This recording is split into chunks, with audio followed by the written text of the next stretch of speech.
Hi hello नमस्कार, स्वागत आहे तुमचं गार्डनिंग विथ सुवर्णा या आपल्या यूट्यूब चॅनलमध्ये।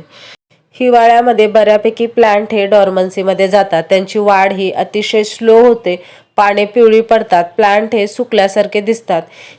हिवाळ्यात ही मनी प्लांट हिरवागार, टवटवीत, चमकदार आणि घनदाट राहावा यासाठी कोणत्या टिप्स फॉलो करायच्या हे मी आजच्या व्हिडिओमध्ये तुमच्याशी शेअर करणार आहे। त्यासाठी व्हिडिओ हा शेवटपर्यंत पहा। सगळ्यात पहिली आणि महत्त्वाची टिप्स म्हणजे पाणी कमी प्रमाणामध्ये द्या। हिवाळ्यामध्ये मनी प्लांटची पाण्याची गरज ही खूप कमी असते, त्यामुळे जास्त पाणी देणे टाळा। जास्त पाण्यामुळे प्लांटची मुळे कुजतात, पाने पिवळी पडतात, त्यामुळे कुंडीतील वरच्या थरातील माती कोरडी झाल्यानंतरच पाणी द्या।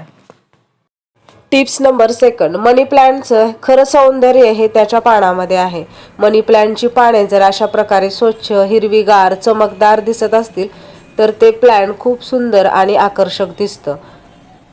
त्यामुळे मनी प्लांटच्या पानाची स्वच्छता करणं सुद्धा खूप आवश्यक आहे। त्यामुळे आठवड्यातून एकदा दोनदा अशा पद्धतीने आपण पाण्याचा फवारा मारायचा आहे, फॉग इफेक्ट द्यायचा आहे। त्यामुळे पाने तर स्वच्छ दिसतीलच, पण त्यावरती धूळ साफ झाल्यामुळे फोटोसिंथेसिस प्रोसेस सुद्धा फास्ट होईल आणि झाडाची वाढ चांगली होऊन मनी प्लांट घनदाट होण्यासाठी हेल्प होईल। हिवाळ्यामधील हवा ही कोरडी असते, त्यामुळे पानांवरती अशा प्रकारे हलका पाण्याचा फवारा मारल्यामुळे आपल्या प्लांटची ग्रोथ ही चांगली होते आणि प्लांट हिरवगार आणि फ्रेश दिसतं। टिप्स नंबर 3, मनी प्लांटला थेट सूर्यप्रकाश डायरेक्ट सनलाईट चालत नाही। आपण जर थेट सूर्यप्रकाशामध्ये हे प्लांट ठेवलं तर याची पाने पिवळी पडतात, जळतात, हे प्लांट पूर्णतः खराब होते। त्यामुळे मनी प्लांट अप्रत्यक्ष सूर्यप्रकाशामध्ये, ज्या ठिकाणी इनडायरेक्ट सनलाईट आहे अशा ठिकाणीच व्यवस्थित वाढतो। थंडीमध्ये आपण ज्या ठिकाणी सकाळचं कोवळं ऊन येतं अशा ठिकाणी जर कुंडी अर्ध्या तासासाठी ठेवली तरी सुद्धा प्लांटची वाढ ही व्यवस्थित होते आणि पाने आहेत ती हिरवीगार आणि फ्रेश दिसतात। टिप नंबर 4, हिवाळ्यामध्ये मनी प्लांटला खत कोणतं द्यायचं?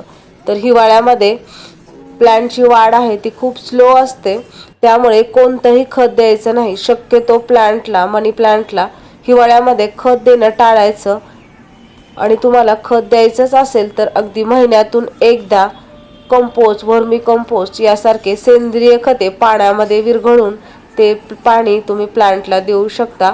कारण जास्त प्रमाणात जर खतं देण्यात आली तर मनी प्लांटची पाने आहेत ती तपकिरी होतात आणि अशा पद्धतीने जळून जातात, त्यामुळे मनी प्लांटला खत देणं टाळायचं।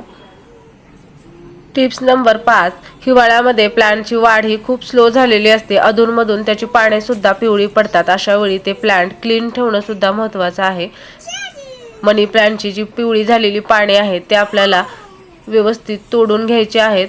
त्याचप्रमाणे जी सुकलेले फांद्या, सुकलेली पाने आहेत ते वेगळी करायची आहेत। मनी प्लांटला अधूनमधून अशा पद्धतीने पाण्याचा फवारा द्यायचा आहे, कारण हिवाळ्यामुळे त्याची पाने आहेत ती सुद्धा खूप कोरडी पडलेली असतात। त्याचप्रमाणे कुंडीतील माती आहे ती सुद्धा मोकळी राहील याची आपण काळजी घ्यायची आहे। अधूनमधून कुंडीतील माती मोकळी करून घ्यायची आहे, त्यामुळे सुद्धा मुळांना व्यवस्थित ऑक्सिजन मिळतो आणि प्लांटची वाढ आहे ती व्यवस्थित होते। हिवाळ्यामध्ये जर या टिप्स फॉलो केल्या तर हिवाळ्यात सुद्धा मनी प्लांट हिरवागार, टवटवीत आणि घनदाट राहण्यासाठी मदत होईल। व्हिडिओ आवडला असेल तर लाईक करा, शेअर करा आणि चॅनलला सबस्क्राईब करा।